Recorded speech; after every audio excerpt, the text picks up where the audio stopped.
Salam əziz tələbələr, İslam tarixi dərsindəyik. Biz keçən dəfə gəldik, qaldıq burada ki, Hicrətin 6-cı ili, Hicrətin 5-ci ili və həmin o hadisələri danışdıq, qurtardıq. Xüsusən Xəndək və Xəndəkdən sonraki hadisələri danışdıq. İndi Hicrətin 6-cı ilində olan hadisələri danışırıq. Deməli,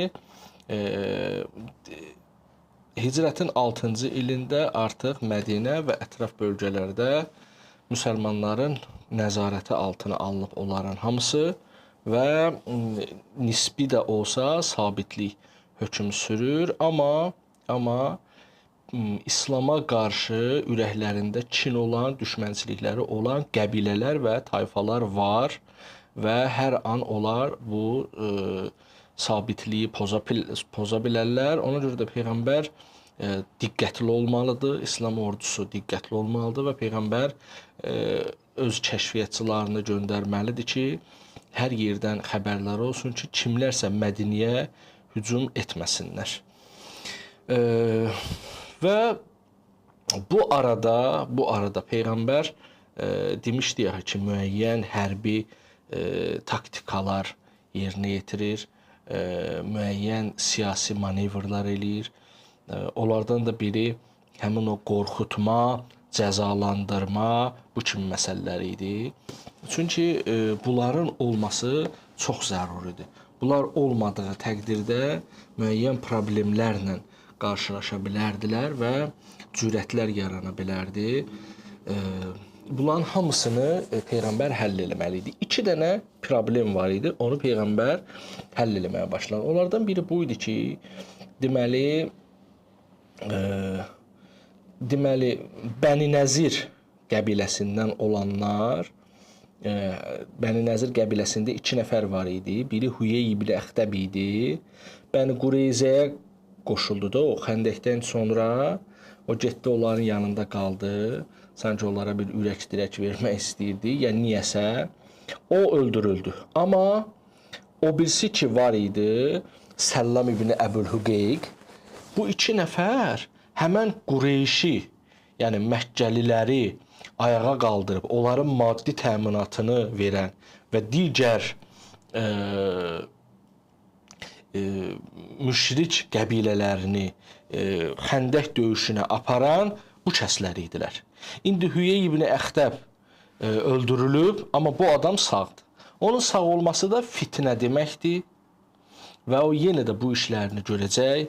Nə qədər ki, indi daha da kini artıb, çünki bu dəfə onlar həm məğlub olublar, həm Hüyey ibn Əxtəb öldürülüb, həm Bəni Qureyzə ümumiyyətlə məhv edilib. Ona görə o daha da pis işlər görməyə özünü sanki bir məsul biləcək. Ona görə də Peyğəmbər sallallahu belə qərara gəldi ki, o adam öldürülməlidir. Xəzrəc qəbiləsindən bir neçə dənə cəngavərə tapşırıq verdi ki, arvad uşaqlara toxunmaq yox. Amma elə bir şəraitdə gedib onu öldürmək lazımdır. Xəzrəclilər də, həmin o bir neçə dənə gənc cavanlar da getdilər, həmin o Xeybərdə yaşayırdı. Getdilər ora, Xeybərə çox gizli şəkildə girdilər içəri, qapını döydülər, qalaya girdilər və onun evinə çatdılar, qapını döydülər, xanımı çıxdı. Dedilər ki, biz kişmiş falan almaq üçün gəlmişik, içəriyə xanımı onları apardı, oğlan otağa. Onlar o otağa girən kimi qapını arxadan bağladılar və o kişini də öldürdülər. Ondan sonra sakitcə qaçıb getdilər, yaxınlıqda gizləndilər və birazdan sonra içlərində bir nəfər də onun ölüb ölməməyini bilmək üçün bir də qayıtdı qalaya, onun xanımına yaxın yerə qədər getdi və orada gördü ki, xanımı deyir ki, bəs ölüm hadisəsi belə baş verib. O ki, onu eşitdi ölüm xəbərini, ondan sonra rahat oldu, gəldi yoldaşlarına çatdı və Peyğəmbərin yanına gəlib, Mədiniyə gəlib bu xəbəri Peyğəmbərə çatdırdılar. Görürsünüz, Peyğəmbər rəhmət Peyğəmbəridir, Peyğəmbər bağışlayan Peyğəmbərdir. Amma müəyyən kəslər var ki, onların qətli mütləq olmalıdır. Çünki onların həm islah və hidayət qabiliyyətləri yoxdur. Həm də ki, onlar qaldıqca da problem eləyəcəklər. Təsəvvür edirsiniz, Peyğəmbər nələrə diqqət eləyir. Eləsi var ki, pisdilər, Peyğəmbər səbr eləyir ki, düzələcəklər. Eləsi də var ki, islah olmaq qabiliyyətləri yoxdur və qalsalar daha artıq problem yaradacaqlar. Peyğəmbər onları öldürtdürür. Çünki onların varlığı növbəti bir problem. Təsəvvür edirsiniz, bu iki nəfər Hüyey ibn Əxtəblə bu Səllam, bu iki nəfər getdilər, Qureyşi qızışdırdılar və bütün maliyyə məsələlərini, bütün təchizatları öz boyunlarına götürdülər və çox çətin bir döyüşün, Xəndək döyüşünün ki, o müsəlmanlar nə qədər zülm çəkdi orada. Peyğəmbər nə qədər narahat oldu, nə qədər nigaran oldu. Aylarla qaldılar bayırda. Zəhmət çəkdilər, xəndək qazdılar və s. Yəni belə problemlər Peyğəmbər üçün narahat vericidir. Ümumiyyətlə bir söz deyim sizə, sonraki problemi də oxuyum. Məsələlərdən biri bilirsiniz nədir? Peyğəmbər istəyirdi ki, həmişə davasız, ölümsüz, itimsiz bu işləri görsün. İndi bax, indiyə qədər oxuduqlarımıza bax, xüsusən müharibələr indən sonra qızışır və Peyğəmbərin ordusu, Peyğəmbərin qoşunu böyüyür. İndi görəcəksiniz, məsələn, indi bu günlərdə bir döyüş oxuyacağıq. Peyğəmbər əsir götürürsə də onları azadlığa buraxır. Yəni, məsəl üçün, Bədir döyüşündə, yadınızdadır, bir hadisə danışmışdıq. Bədir döyüşündə Peyğəmbər götürdüyü əsirlərin hamısını azad buraxırdı. Amma elmi olanlara deyirdi ki, müsəlmanlara elm öyrədin. Elmi olmayanlara deyirdi ki, sizin qohumlarınız gəlib filan qədər pul versinlər, amma sizi buraxır. Yəni, Peyğəmbər buraxmaq istəyirdi. Əsirləri azad etmək istəyirdi. Heç imkanı olmayanları da ki, Peyğəmbər belə buraxır. Orada döyüşçülərdən birini Peyğəmbər buraxır, deyir ki, azad eləyirəm səni, get. Amma heç vaxtda bir də İslama qarşı qalxma. O neyniyir? Uhud döyüşündə bir də gəlir. Onlar yenə onu əsir götürürlər, yenə gəlib Peyğəmbərdən üzrxahlıq edəndə Peyğəmbər deyir ki, yox, bu dəfə olmaz. İnsan bir dəfə səhv eləyər. Biz sənə demirik. Yəni, bilirsiniz, o çox əslində pis iş gördü. Döyüşmək bilirsiniz nədir? Yəni, gəlib müsəlmanlardan kimlərisə öldürəcək, onlar müşriklərin qalib olmasına şərait yaradan kəsdi. Amma Peyğəmbər onu bağışlayırdı. Bir dəfə bağışladı, amma ikinci dəfə artıq o belə görsənir ki, elə-belə iş görmür, o. Peyğəmbəri görsə onu öldürə biləcək bir ruhiyyədədir. Gəlir ki, müsəlmanlara qalib olsun, öldürmək istəyir. Ona görə də beləsini Peyğəmbər bir dəfə bağışlayır, ikinci dəfə bağışlamır. Amma görürsünüz, məsələn, Kəb adında bir şair, yadınızdadır o hadisəni danışanda, Peyğəmbər onun da öldürülməsinin fətvasını vermişdi. Ya müsəlmanlarda, müşriklərdən və yahudilərdən eləsi var idi ki, onları bağışlasa da, hamısını bağışlasalar da onları bağışlamırdı və Peyğəmbər onların öldürülməsi fərmanını verirdi. Niyə? Bax, bunların hamısı o meyara hesablanır. Hansı meyar? Bayaqdan dediyim meyar. Peyğəmbər əslində heç istəməzdi kimisə öldürə. Peyğəmbər öz hakimiyyətini saxlamaq üçün hər işə əl atan adam deyil idi. Münafiqlər Mədinədə müsəlman adı ilə nə qədər idi? Əbu Sufyan kimlərin hamısının elə həm o dönəmindən xəbərdar. İndi keçəcəyik ki, Məkkə fəth olunandan sonra təsəvvür edirsiniz, Əbu Sufyan olur müsəlman dildə. Və Peyğəmbər ondan iş görür də, yəni o da döyüşlərdə, Məkkənin fəthindən sonraki döyüşlərdə iştirak eləyir və s. Sonra da o biri xəlifələr də Peyğəmbərin ölümündən sonra Əbu Sufyanı belə şeylərdə saxlayır. Yəni Peyğəmbər bilirdi o kimdir. Amma real problem yaratmayanları və başqa cəhətdən problem olanlarla Peyğəmbər artıq ölüm məsələsini, aradan götürmək məsələsini həll etmir. Deməli, aradan götürdüyü kəslər ancaq zərurətdə olanlar idi. Bayaqlarını dedim, bir də burasını təkidlə deyirəm ki, ümumiyyətlə Peyğəmbər istəməzdi ki, döyüş olsun. Ümumiyyətlə Peyğəmbər istəmirdi ki, insanları öldürülsün. Çünki bunlar elə özləridirlər də, ərəblərdirlər, hamısı özləridir, həm də Peyğəmbərin ümmətidir. Amma Peyğəmbər sanki məcbur qalırdı bunları eləməyə. Çünki İslam dünyaya hakim olmalıdır və İslamın qarşısında bunlar olmamalıdırlar. Məsələn, orada çoxlu məsələlər olur. İndi bu günlərimdə danışacağım. Tutaq ki, Abdullah ibn Übey, həmin o Məkkə münafiqlərinin başçısıdır da. elə işlər görür. Peyğəmbər barəsində elə sözlər danışır. Məsələn, Ömər ibn Xəttab çox əsəbləşir. Peyğəmbər deyir ki, gedirəm mən onu öldürəm, icazə ver. Peyğəmbər dedi ki, yox, olmaz. Olmaz. Sonra Peyğəmbər Abdullah ibn Übeyin tamam kimliyini bütün müsəlmanlara çatdırır. Elə işlər görür ki, onun tamam kimliyi üzə çıxır. Nə bilim, övladı ondan üz döndərir və s. və ilə axır. Peyğəmbər sonra Ömərə deyir ki, görürsən Ömər, sənin dediyin kimi eləsəydim, mənə deyəcəkdilər ki, öz adamlarını artıq öldürməyə başlayır. Ona görə də mən belə eləmədim. Bizi Peyğəmbər səbirli idi. Peyğəmbər insanların o zehinlərinin fasidliyini görürdü. Amma hər bir yoldan o fəsadı aradan aparmağa çalışırdı. Nəinki asan yol olan öldürməyi seçirdi. Belə deyil idi Peyğəmbər. Bildiniz? Peyğəmbər belə deyil ki, əziyyət çəkməsindir. Hər çətinliyi öz üzərinə götürürdü ki, ən axırıncı variant öldürmək, döyüşmək olurdu. Ona görə də siz diqqət edin, Peyğəmbər çox yerlərdə, məsələn, Bədir döyüşündən əvvəl yadınızdadır, danışırdı. Bədir döyüşündən əvvəl müəyyən siyasi manevrlar eləyirdi. Niyə? Onları qorxutmaq üçün. Bugün yenə də bir-iki dənə məsələ var, ondan danışacaq. Ki, bunların hamısını Peyğəmbər eləyirdi ki, onları qorxutsunlar ki, tez müsəlman olsunlar və müsəlmanların qarşısına çıxmasınlar. İnanın ki, o 3 dənə qəbilə, Yahudi qəbilələri, əgər o əhdləri, müqavilələri pozmasaydılar, Peyğəmbər onlara heç nə deməyəcəkdi. Çünki Peyğəmbərin düşmənçiliyi yoxdur.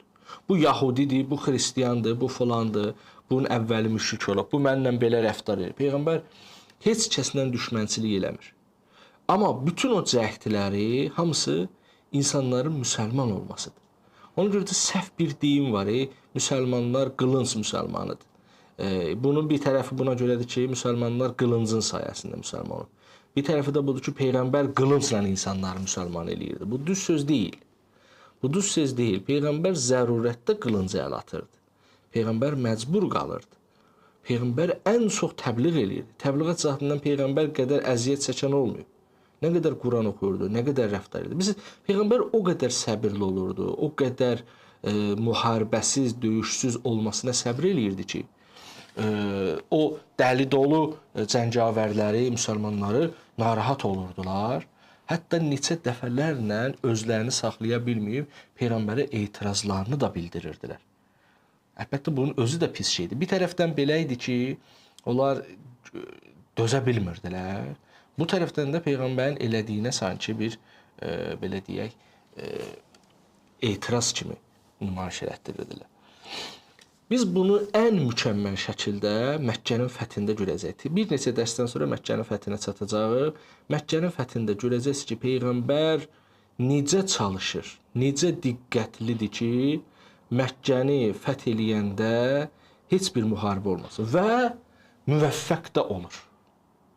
Təsəvvür edirsiniz, Məkkə Qureyş qəbiləsinin, Qureyşin, yəni elə bütün müşriklərin ən o böyükləri oradadılar. O şəhəri və o qəbiləni, o tayfaların hamısını döyüşsüz təslim eləyir. Peyğəmbər döyüşsüz təslim eləyir. Deməli, hamısını belə etmək istəyir. Və girən kimi də deyir ki, necə Yusif öz qardaşlarını bağışladı, mən də sizin hamınızı bağışlarım. Halbuki onlar qədər Peyğəmbərə zülm eləyən olmamışdı. 13 il orada Peyğəmbərə zülm eləyiblər. 13 ildən də sonra neçə dənə döyüş elə onlarla olub. Ən azı Bədir, Uhud, Xeybə, Xəndək, onların hamısı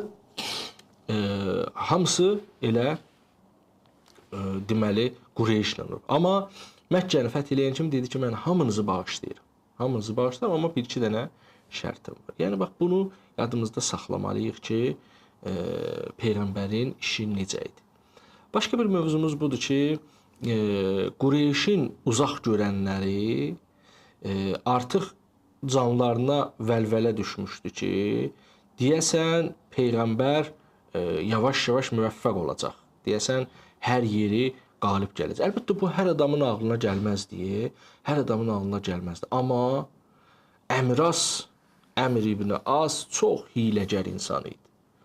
Əmr ibn Asın deməli, həm Peyğəmbər dönəmində nə qədər hiyləgər olduğunu tarix göstərir bizə, həm də Peyğəmbərdən sonra o 3 xəlifənin dövründə nə qədər hiyləgərlik eləyir və Həzrət Əlinin dönəmində xüsusən Muaviyə ilə əl-ələ verir, Həzrət Əli əleyhissalamı hansı vəziyyətə salır və s. Yəni tarixə bu insan hilənin atası kimi tanınır.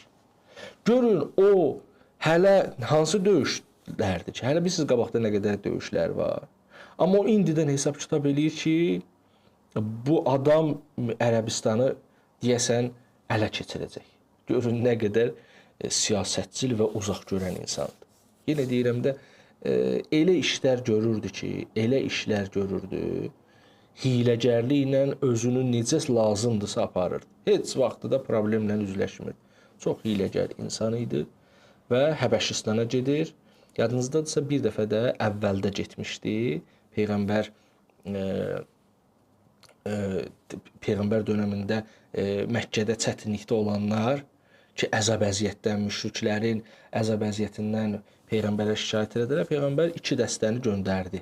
Cəfər Təyyarın da başçılığı altında Həbəşistana və həmən dönəmdə də bunlar idilər ki, gedirdilər, orada onların qayıtmasını istəyirdilər və o Nəcaşiyə, Həbəşistan kralı Nəcaşiyə də onların geri verilməsini istəmişdilər və Nəcaşi də orada öz sözünü demişdi.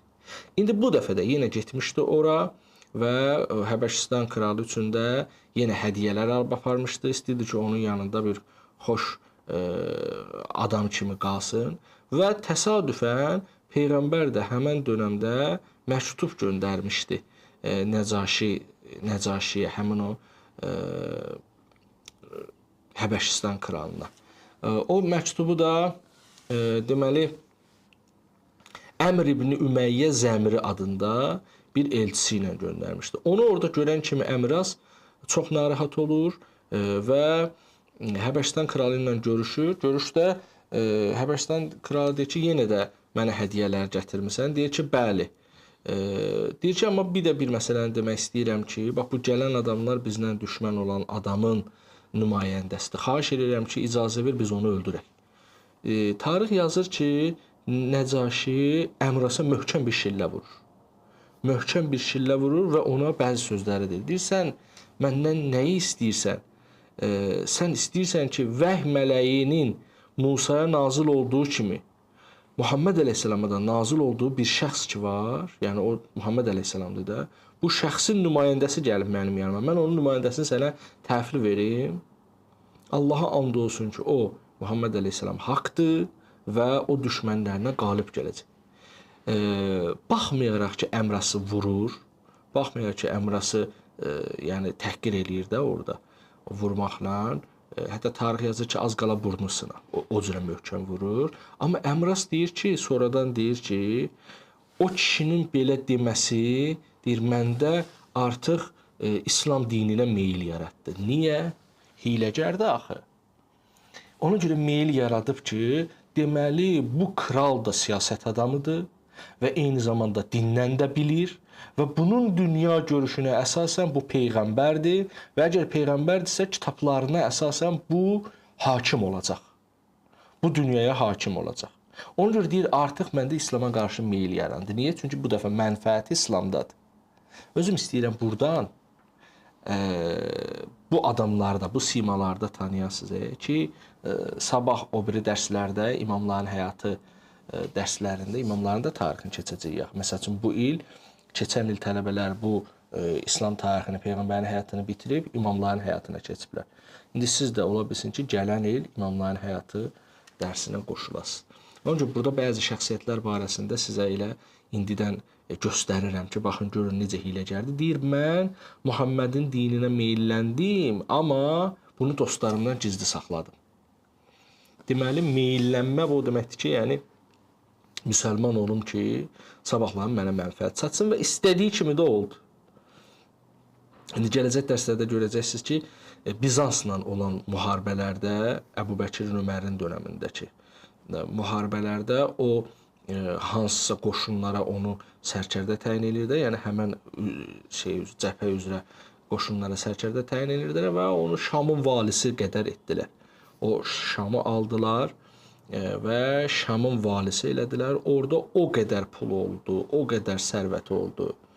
Düzdür, 3-cü xəlifə gələndən sonra onu azad elədi, amma sonra Muaviyə ilə birləşdi və s. Yəni istədiyi kimi də gedirdi. Yəni uzaq görən idi, hiyləgər idi deyə istədiyi kimi də işi aparırdı. Bu da bir hadisə idi ki, dedim bunu da deyək, tarixdə gətirdiklərinə uyğun olaraq. Deməli, bayaq demişdim, 2 hadisə danışacağam. Peyğəmbərin o təhlükəsizliklə bağlı tədbirlərindən. Biri bu idi ki, həmin o Yəhudi Səllamı öldürdü. İkinci də bu idi ki, bir hadisə olmuşdu ya, Əzul və Qərrə tayfaları Peyğəmbərin göndərdiyi təbliğatçıları öldürmüşdülər. Rəzi faciəsi idi də bu. Öldürmüşdülər və hətta onların 2 nəfərini də tutub satmışdılar Məkkə müşriklərinə. Onlar da onları dara çəkmişdilər. Bu hadisəni Peyğəmbər başı qarışdı axı Xəndək müharibəsinə. Uhud, Xəndək müharibələrinə. Ona görə də o söhbət qalmışdı. Peyğəmbər istəyir ki, indi onları cəzalandırsın. Niyə? Çünki onları cəzalandırmaq həm çox cəhətdən xeyirlidir, çox cəhətdən faydalıdır. Bir də budur ki, öz elə qüdrətini də göstərir. Peyğəmbər həm də qüdrətini göstərir ki, digər qəbilələr və tayfalar da qorxsunlar. Və görsünlər ki, bu adama qarşı hansısa lazımsız addım atmaq olmaz. Hansısa lazımsız addım atılarsa, mütləq onu cəzalandırır. Həm məsəl üçün, Yahudilərin xəyanəti və onların cəzalandırılmasını bütün ərəblər görür. Və məsəl üçün, Hüyey ibn Əxtəbdən sonra o biri adamın da gedib, Səllamın da gedib öldürülməsini görürlər. Eləcə, həm şəxslərə qarşı Peyğəmbərin bu cəhətini görürlər. Baxmayaraq ki, nə qədər rəhimlidir, bağışlayandır, amma elə şeylər var ki, onu cəzalandırır. Çünki belə olmasa, qarşı tərəflərdə cürət yaranar. İndi də Peyğəmbər bu qərara gəlir ki, həmən o qəbilələri cəzalandırsın. Çünki onlar yalandan aldadıb, təbliğatçılara aparıb, onları öldürmüşdülər. Ona görə Peyğəmbər qərara gəlir və Bəlileyhan qəbiləsi olurdu. O qəbiləni cəzalandırmaq qərarına gəlir. Deməli, Hicrətin 6-cı ili İbn Ümmü Məktumu yerində, Mədinədə öz yerinə təyin eləyir və heç kəsə bildirmədən orduya hərəkət əmri verir və ona görə heç kəsə demir ki, Qureyş və Bəni Leyhan onun məqsədindən xəbər olmasın. Üzü Şama tərəf gedir. Bir xeyli gedəndən sonra üzünü döndərir Bəni Leyhana və Qərran adlı yerdə ordunu dayandırır, amma görür ki, necəsə onlar da Peyğəmbərin gəldiyindən xəbər tutublar və dağlara çəkiliblər. Amma yenə də Peyğəmbər öz hədəfinə çatır. Çünki indi yenə deyirəm də Peyğəmbərin ancaq məqsədi elə öldürmək deyil idi ki. Cəzalandırma budur ki, yəni biz varıq və bu işin arxasıca gəldik. Onlar da onu görsünlər və gördülər. Qorxuya düşüb qaçdılar. Bu elə o deməkdir ki, Peyğəmbər sanki belə deyək, öz hədəfinə çatdı. Amma Peyğəmbər burada tam da dayanmadı. Müəyyən yenə də bəzi hərbi manevrlərə əl atdı. Özü şəxsən 200 nəfərlik dəstə ilə oradan da Qərrandan Məkkə yaxınındakı Əsəfana qədər getdi.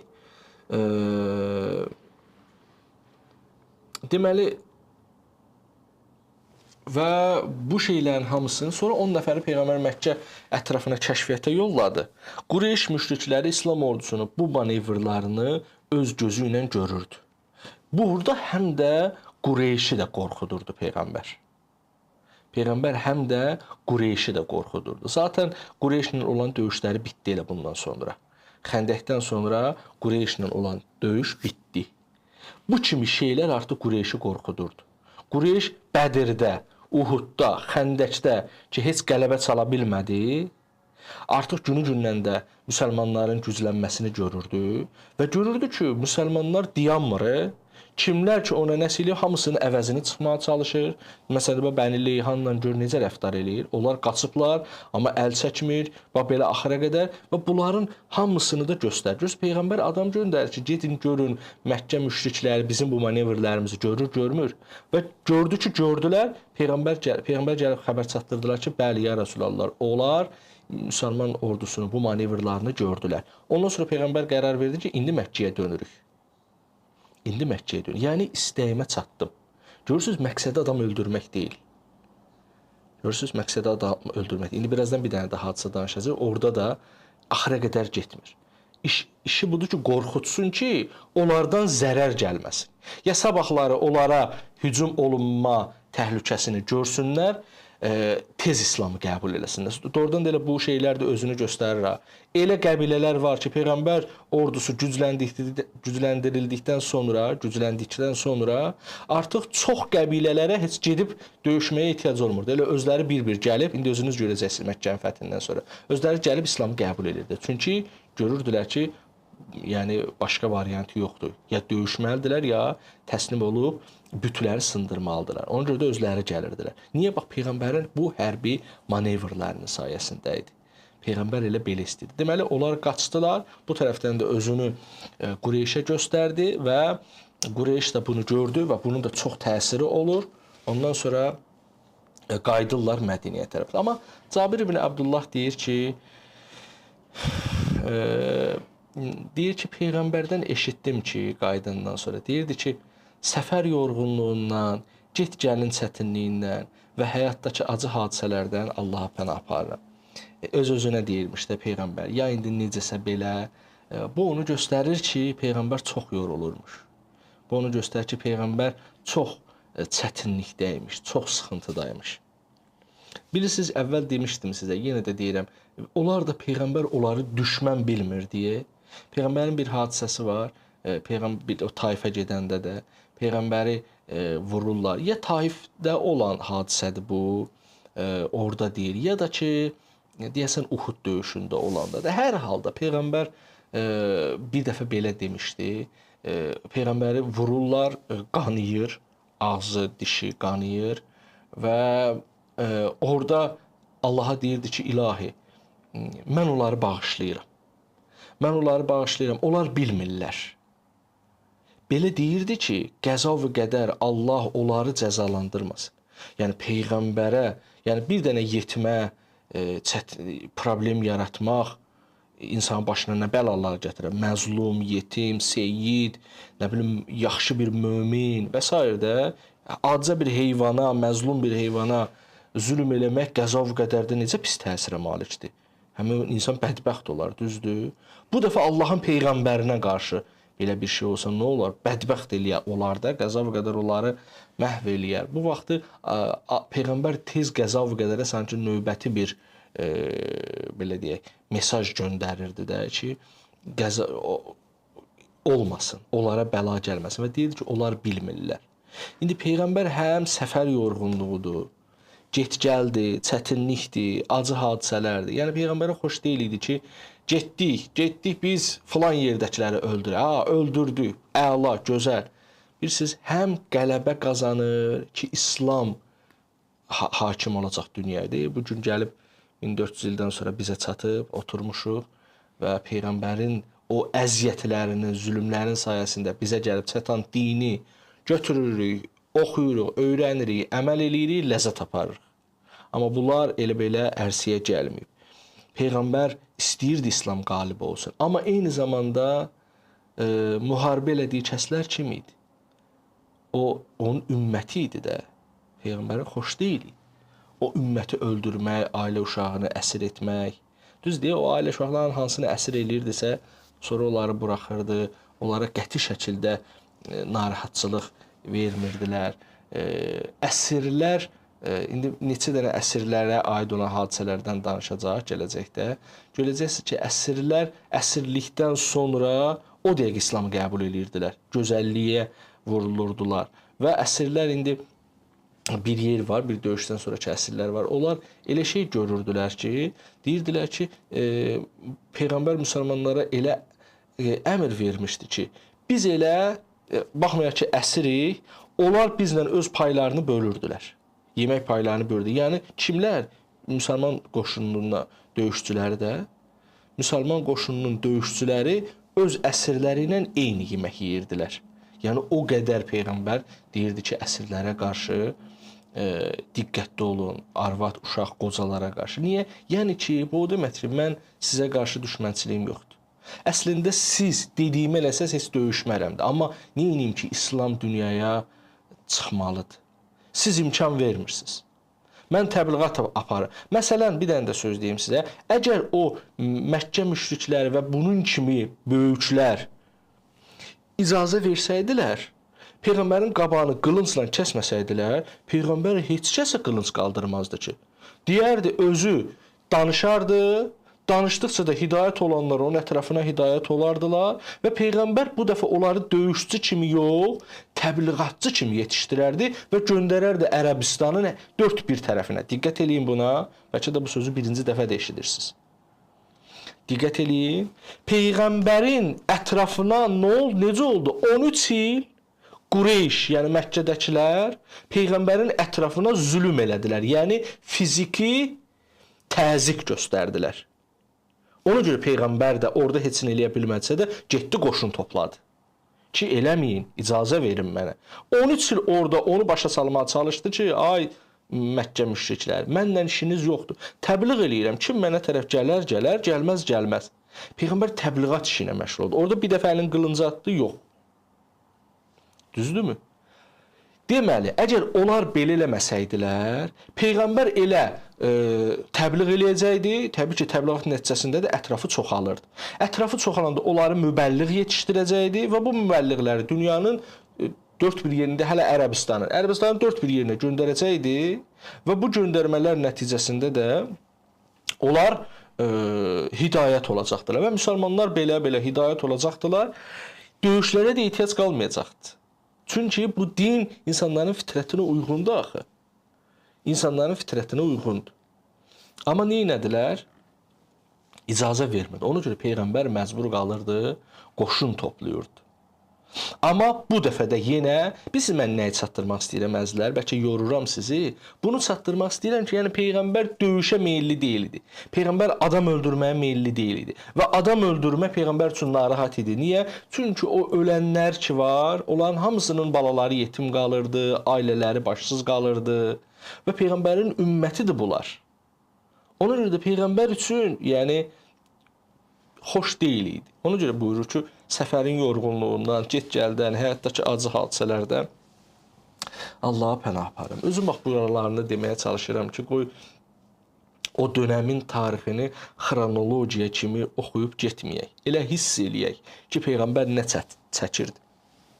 Doğrudan belə deyil idi ki, Peyğəmbər hər onları öldürdükcə otururdular, məsəl üçün, başqaları necə eləyir?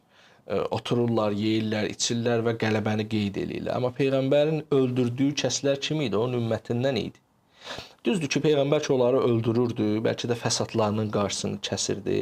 Bəziləri bəlkə də öləndən sonra da bağışlanacaq və s. Çünki çoxları bilmirdilər, başa düşmürdülər. Buna da mənim etiqadım var və bəzi İslam etiqadı da buna əsas verir bunu deməyə.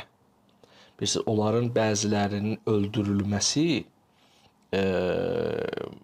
sanki elə onların əzabının çoxalmasının qarşısının alınmasıdır. Yəni onlar qalsaydılar daha çox əzab eləyərdi. İndi pislərlə işim yoxdur. Ki onlar qalsalar da elə pis adam idilər. Amma bəzilərinin elə ölməsi onların elə özləri üçün də yaxşı idi ki, qalsalar daha artıq özləri üçün əzab toplayacaqdılar. Hər halda Peyğəmbər sallallahu bu məsələlərdən narahat olurdu. Peyğəmbərə bu məsələlər əziyyətli gəlirdi. Çünki həm müsəlmanlar döyüşürdülər, əziyyət idi, başdan ayağa əziyyət idi. Neçə günlərlə, aylarla evlərinə getmirdilər və s. Yəni oturub namaz qılıb, dindarlıq eləyib, pul qazanmaqdansa, nə bilim də müəyyən işlər görməkdənsə ömrü günü yollarda olurdu, döyüşlərdə olurdu. Döyüş asandır bəyəm. Xüsusən də həmən dönəm üçün. Atla gedirdilər, nə bilim, nə bişirirdilər, nə yeyirdilər, necə eləyirdilər. Yəni bunların hamısı peyğəmbər üçün çətindir və görürsüz ki, orada deyir ki, yorğunluqdan Allaha pənah aparıram, get-gəldən Allaha pənah aparıram və s. Bu da bir məsələ. Sualınız olsa, hər kəsin sualı olsa yenə də yaza bilər. Yorulmursunuzsa nə yaxşı. Görürüm yazmısınız, yorulmuruq, lap yaxşı. Başqa bir döyüş Ziqirət döyüşüdür. Lap yaxşı Nursər xanım. Sualınız yoxdursa, lap yaxşı. Başqa bir döyüş Ziqirət döyüşüdür. Ziqirət döyüşü də necə olur? Hadisə belə olur ki, deməli, Peyğəmbər Mədiniyə qayıdır. Elə bir neçə gün keçmişdi ki, Üyeynə İbni Hisən Fəzəri Qətəfan qəbiləsindən olan bir neçə nəfərin köməyə yığır və Şam istiqamətində yerləşən Mədinə əhalisinə məxsus olan Qabə otlağından bir sürü dəvəni oğurlayır. Gözətçini öldürür, bir müsəlman qadını da əsir alır. Səlmə adında bir nəfər elə o məqsədi ilə həmən yerdə idi. Hadisəni görən kimi qaçıb gəlir Səltəpəsinə və çağırır müsəlmanları. Bu dəfə Peyğəmbər eşidir onun səsini və Peyğəmbər də köməyə adamları çağırır və atlılar gəlirlər, Peyğəmbəri özlərini yetişdirirlər. Peyğəmbər deməli onları Səld ibn Zeydin başçılığı ilə düşmənin ardınca göndərir və özü də onların arxasıca gedir. Qısa bir döyüşdən sonra gedir onları tapırlar və qısa orada döyüş olur. Bu vaxtı 2 nəfər düşməndən, 3 nəfər də 2 nəfər müsəlmandan 3 nəfər də onlardan ölür və Peyğəmbər dəvə sürüsü idi də orada. Dəvələrin əksəriyyətini qaytarır və orada bir nəfər qadın ki, əsir düşmüşdü, onu da azad eləyir. Düşmən isə Qətəfan qəbiləsinə doğru qaçıb çıxıb gedir. Peyğəmbər bir gecə orada qalır ki, özü həmişə qalırdı ki, tamam təhlükə sovuşsun, sonra qayıdıb gəlsin. Görürsünüz, çox müharibələrdə belə eləyir Peyğəmbər. Xüsusən yürüşlərdə belə eləyir ki, tamam bilsin ki, istəyinə çatdı. Orada səhabələr nə qədər təkid eləsələr də ki, biz gedək onları təqib eləyək, amma Peyğəmbər deyir ki, ehtiyac yoxdur. Ehtiyac yoxdur və qayıdırlar Mədiniyə tərəf. Bir maraqlı da hadisə olur. Həmişə bu hadisəni oxuyanda mən gülürəm və bu dindarların içində də sən deməli o vaxtdan var. Belə şeylər çox olur. Bilməməzlikdəndir təbii ki. Amma Peyğəmbər də orada dinin hökmlərini izah edir. Deməli, o qadın ki var idi, azad edilmiş, əsir düşmüşdü. Sonra Peyğəmbər gedir onu azad eləyir. Deməli, o qadını ki əsir götürüb aparırdılar, Peyğəmbərin dəvəsinin üstündə aparırdılar. Peyğəmbərin də orada dəvəsi var imiş. Deməli, xanım Peyğəmbərə yaxınlaşır, deyir ki, indi əsirlikdən qayıdırlar Mədiniyə. Deyir ki, ey Peyğəmbər, bu dəvə ki var, əlini uzadır Peyğəmbərin dəvəsinə. Deyir ki, bu dəvə ki var, məni ki bunun üstündə aparırdılar. Mən qorxdum və nəzir elədim ki, ilahi, məni bu əsirlikdən azad elə, bu dəvəni kəsib Allah yolunda paylayarıq. Yəni qurban kəsərəm də. Deyir, indi ya Rəsulallah, mən istəyirəm ki, yəni nəzir eləmişəm, bu dəvəni kəsib paylamaq lazım. Peyğəmbər gülümsüyür və deyir ki, sən dəvə üçün niyə belə niyyət eləmisən? Biraz da ondan zarafatlaşır Peyğəmbər. Deyir ki, dəvə üçün nə pis bir şey arzulamısan? O səni ölümdən qurtarır, sən isə onu öldürmək istəyirsən. Əvvəl belə zarafatlaşır ondan Peyğəmbər, amma sonra artıq ciddiyyətləndir. Peyğəmbər buyurur ki, 2 dənə şey var ki, bunun üçün nəzir etmək düzgün deyil. Biri budur ki, günah iş üçün adam nəzir etməsin. Deməsin ki, filan günahı eləyəcəm, nəzir elə. Belə demək olmaz. Bir də ki, özünün malik olmadığın bir şeyi nəzir etmək. Sonra da deyir ki, indi bu dəvə ki, sənin deyil, sən özünün olmayan bir şeyi nəzir etmirsən deyə, bu da düzgün deyil. Və sənə heç bir qurban kəsmək vacib deyil. Çünki sənin nəzirin səhvdir. Bəziləri görürsünüz, belə nəzirlər eləyirlər. Nə bilim, filan kəsə. Bir dəfə mənə yazmışdı ki, bir nəfər yoldaşım məni çox əsəbləşdirib, Allaha and içmişəm ki, onun paltarlarını yumayacam. Yoxsa uşağım. Yəni, indi mən deyir, and içmişəm, necə olsun. Belə andılar düzgün andlar deyil. Və yaxud da nəzir eləmişəm ki, nə bilim filan şey, filan yox, filan olsun eləyim. Halbuki o məntiqsiz bir məsələdir. Yəni elə nəzər eləmək olmaz. Və peyğəmbər orada da dini məsələlərini deyir, amma görürsüz əvvəldə də peyğəmbər gülümsüyür və o xanımla da zarafatlaşır. Deyir ki, sən bunu niyə öldürmək istəyirsən? Bu səni qurtarıb ölümdən, sən isə onu öldürmək istəyirsən. Bax, bu da bir məsələ. Bir döyüşdə baş verib, çox geniş hadisədir. Burada çox mühüm məsələlər var. Qalsın, bu qədər kifayətdir. Çünki gələ axıra qədər danışım. Birazını indi, birazını gələn dəfə danışmaq istəmirəm. Amma burada çoxlu təhlillər var, çoxlu izah etməli məsələlər var. Bu dəfə qalsın. Bizim vaxtımıza 5 dəqiqə qalıb. Kimsə sualı olsa, sual verə bilər. Bəli, buyurun. Gülnar xanım, buyurun. Axşamınız xeyir. Axşamınız xeyir olsun. Dərsi çox gözəl izah elədiniz. Yəni, təşəkkürlər. mən hər dəfə belə İslam tarixini oxuduqca çatmayan əsas məqamlardan biri budur ki, İslamı təklif eləyir. Onlar qəbul etmədilərsə, onlara vergi verməlidir də. Yəni, bununla kifayətlənir, yoxsa başqa bir... Bəli, eyni ilə belə olur. İndiyə qədər ki, döyüşlərdə hələ ki, onlar gəliblər Peyğəmbərlə döyüşməyə. İndiyə qədər. Məkkənin fəthindən sonra görəcəksiniz. Peyğəmbər gedir, ilk işi budur ki, bütlər aradan getsin. Yaxşı, bir dənə bütlər aradan getsin. Kimsə müsəlman olursa, nə yaxşı. Müsəlman olmayan qəbilələr də vergi verə bilərlər. Vergi verib qala bilər. Xüsusən Yahudilər və Xristiyanlar. İndi müşrikləri isə üçün bütləri yoxdur deyə özləri də gəlib müsəlman olsunlar. Başqa variant yoxdur. Çünki müsəlman olmasalar müşrik qalırlar deməkdir. Gərək bütxanaları və bütləri olsun. Əlbəttə Peyğəmbər onları nəzarət eləmir deyə görüm namaz qılırlar, qılmırlar. Zahirdə də olsa desəydilər ki, biz müsəlmanıq, ondan sonra Peyğəmbər bunların razı olur. Məsələ nədən ibarətdir? Müşriklərlə də belədir. Yahudilər və Xristiyanlar mütləq şəkildə belədir. Çünki onlar müşrik deyil idilər. Bütləri yox idi deyə Peyğəmbər onlara təbliğ üçün söz deyirdi. Qəbul edərdilər, etməzdilərsə də etməzdilər. Baxın, hələ bura qədər diqqət eləyin, hələ belə şey ki olmayıb.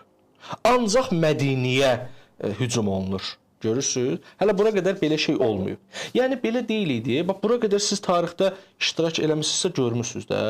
Yəni Peyğəmbər durub harasa getməyib hələ indiyə. Hələ burada məqsədləri gedib din yaymaq deyil hələ. Hələ indi onlara edilmiş müharibələr, yəni döyüşlərin qarşısını alırlar, qarşı tərəfləri susturmağa çalışırlar. Bura qədər ki, hələ belə şey yoxdur.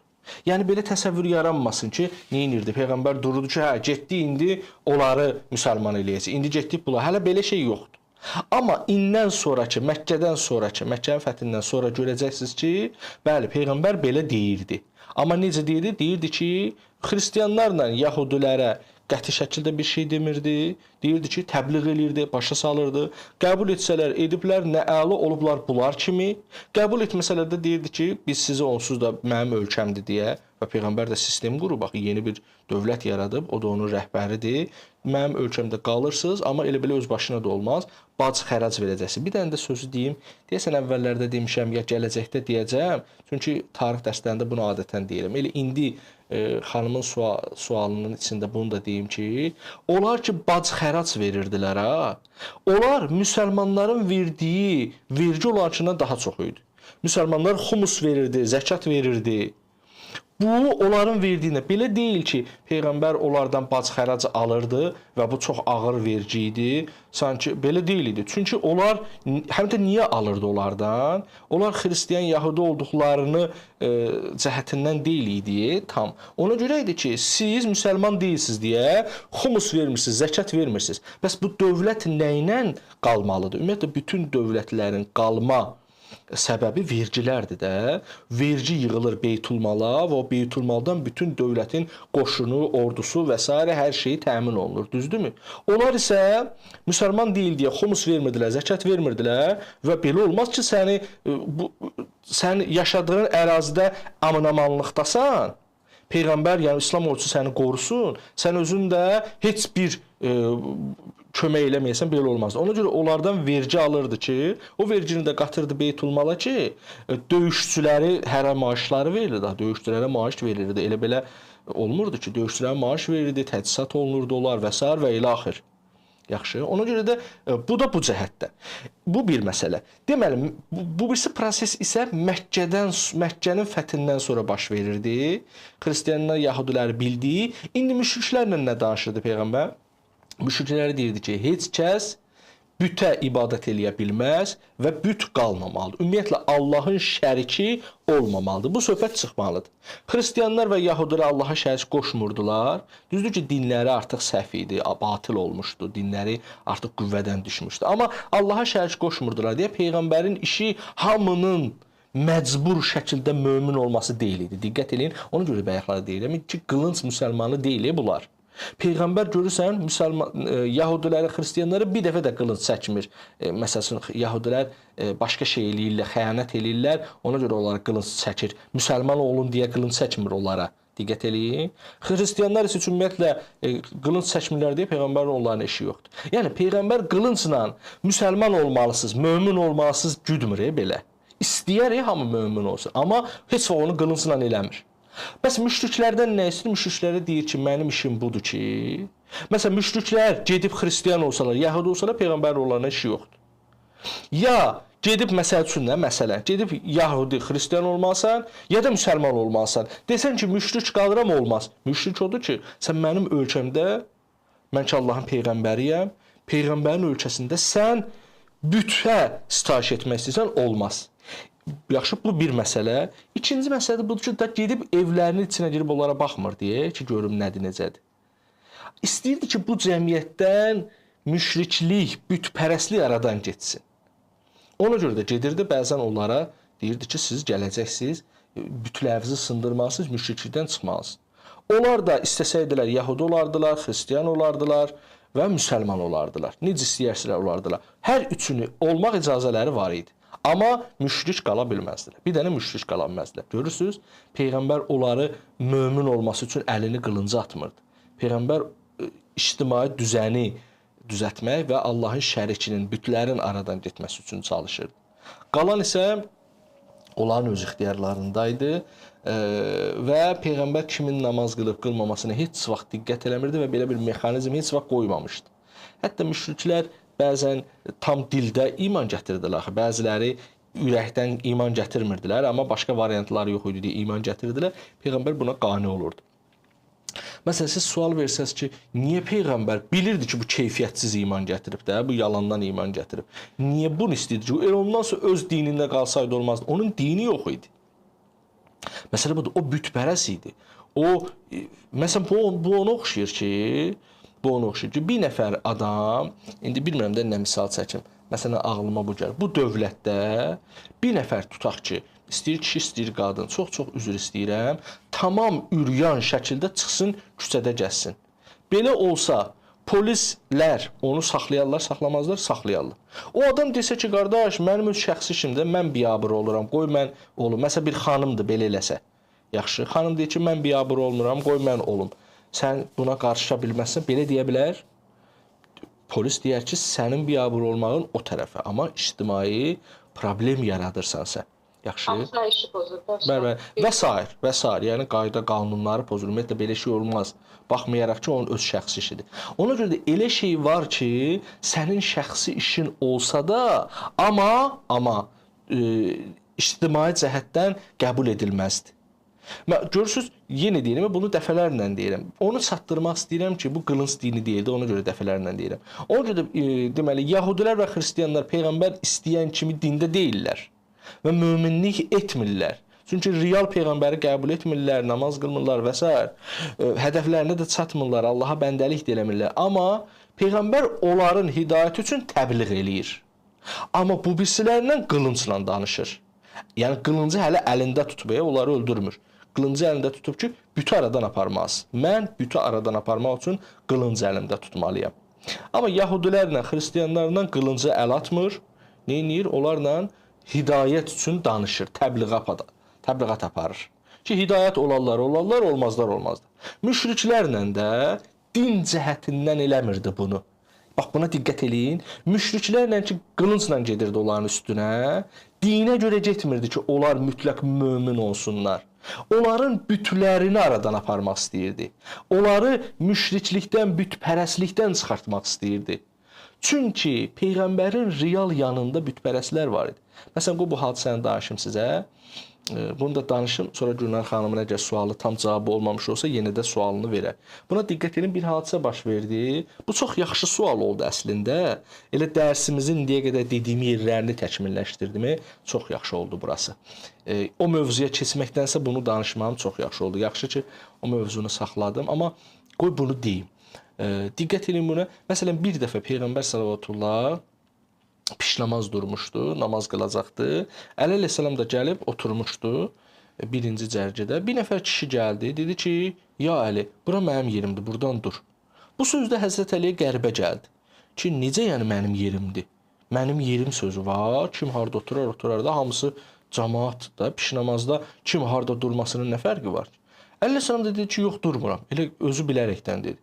O kişi dedi ki, ya Əli, xahiş edirəm dur, məni incitmə dur. Əli əleyhissalam dedi, cavan adamdır da. Əli əleyhissalam dedi ki, yox durmayacağam. Belə acığa düşür Əli əleyhissalam ki, ümumiyyətlə ona başa salsın ki, yer söhbət eləmək olar.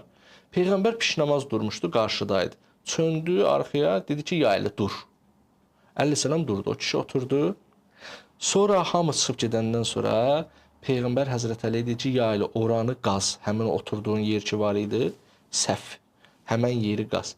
Oranı Həzrət Əli qazanda oradan balaca bir büt çıxır. Deyir ki, ya Əli, bilirsən niyə o kişi çox təkid eləyirdi ki, sən durasan? Çünki burada o büt bastırıb. İndi də gəlir o bütə səcdə eləmək üçün mənim arxamda durur. Yəni o həqiqi iman gətirməyib. O əslində münafiqdir. O bütpərəstdir. Amma gəlib burada özünü namaz qılan kimi göstərir. Görürsünüz, Peyğəmbər onların möminliyi üçün əlinə qılınc almamışdı. Möminlik qılıncla olmur. Möminlik təbliğat nəticəsində olur. İxtiyarla, eşqlə, ləzzətlə olur. Görürsünüz? Və bunlar yaxşı deyə açılır sizin üçün bu məsələlər. Amma bütpərəstliyin aradan getməsi ictimai bir fəsaddır. İctimai bir fəsad üçün gərək əlvə qılınc alasan ki, mən deyən olmalıdır. Mən deyən olmalıdır. Yaxşı, başqa cürə yox. Məsələn, bir nəfər desə ki, mən günlərlə yatmayacam. Heç vaxt polis ona o sözü deməz. Yatmayacaqsan, get evin içində, nə edirsənsə elə. Mən çoxlu şərab içmək istəyirəm, get şərab iç. Günlərlə filan şürəcəm, nə edirsənsə elə. Yaxşı, bayırda lütürgən gəzəcəm, olmaz. Yox, bu olmaz. Bu olmaz. Və s. bunun kimi şeylərdə. Mən özüm misal çəkirəm ki, aydınlaşsın ki, Peyğəmbər niyə Yahudi və Xristiyanlarla elədiyini bunlarla eləmir. Peyğəmbər niyə bunlara əlində qılıncı tutub göstərir ki, bütpərəstlikdən əl çəkməlisiniz. Ona görə, onların mömin olmasına görə yox. Onların dini, daha doğrusu bütpərəstliyi aradan aparması üçün. Əlbəttə, Peyğəmbərin həm dil istəyi bu idi ki, onlar həm də dindar olsunlar. Amma dindar olsunlar məqsədi ilə qılınc tutmurdu. Elə bilirəm ki, necə lazımsa cavab verdim. Hələ çox danışdım, bəlkə də bəzilərinizi yox. Yaxşı, əziz tələbələr, gecəniz xeyrə qalsın. İnşallah gələn dərsimizdə görüşəcəyik. Sağ olun.